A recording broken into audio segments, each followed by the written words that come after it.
Blackhorse for Heroes.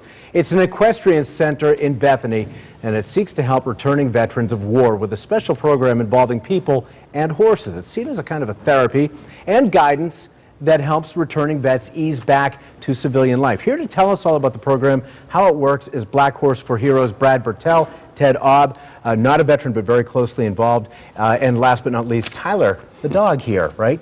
Now this is an outstanding program combining people, horses, and of course a dog. How does that all work? Well, Blackhorse for Heroes was a program that I started as a veteran just to simply extend the recreation of equine sports to our veterans. As I was doing this and as I saw the healing, I reflected on my own experiences and began to put that together with the horses and found a great chance to heal and to address the issues that veterans have today. What do you find that's healing about that experience? Horses sort of have this, they're smart animals, by the way. They are very smart. Horses are 90% body language and 10% verbal. My own experiences coming back to the civilian world was an inability to speak to my family and not be able to relate. You experience extraordinary things long enough that everything at home is no longer familiar. Horses are by body language, and so they cut through all that, and you communicate and you develop trust and relationship in moments, and it's a miraculous thing to see. They do have a very strong sense of what they're human, that relationship. It's incredible. They feed off of what you're doing. I have many of my vets look at me and go, it's reading my mind, and there's just the sensibility of the horse. All right, now let's talk about Ben the horse, because I understand that this is a Clydesdale horse. Yeah, Ben's a special horse. He was actually up for auction. No one was buying him. He was going to be ended up as a slaughter animal. I had a 20-second video and YouTube and text, and next thing you know, I had a Clydesdale of my own. This Beautiful animal, horse. Yeah, he's 9 years old and he's a sweetheart, and people are amazed at how such a big animal can really touch their heart. Now, Ted, you're not a veteran, but you're very involved in this. How did you get drawn to it?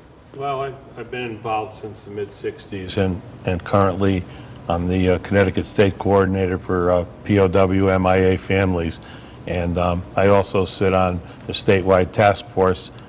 We do veteran services and assessments of some of the problems we're having with the redeployment of our soldiers back home.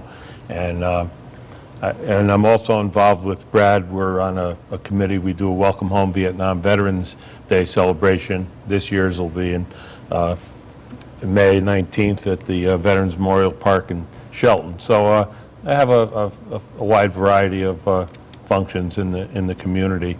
And fundraising, because of course, like any organization that does God's work, it seems like fundraising is always an issue. So what can people do?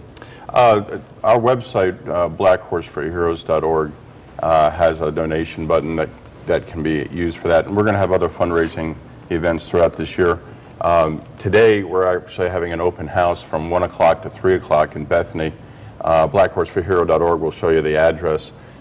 If you're a veteran or a family member of a veteran, or if that person isn't the same person that left, and you don't have to be disabled, you can just be a regular vet that's just not getting it and it just doesn't fit anymore.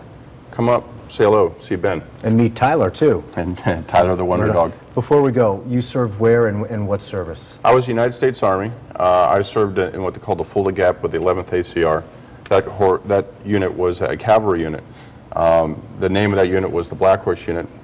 Blackhorse unit originally had horses, had Morgans. We have horses, we have Morgans. It all kind of just, somehow it flowed and naturally became that, and next thing you know, I'm providing service to veterans. All right, well, hence the name, and thank you on behalf of everybody for your service to our country. And for more information, of course, you can go on to our website, WTNH.com, click on the Good Morning Connecticut Weekend Edition, and Brad and Ted, thank you so much, and Tyler, too.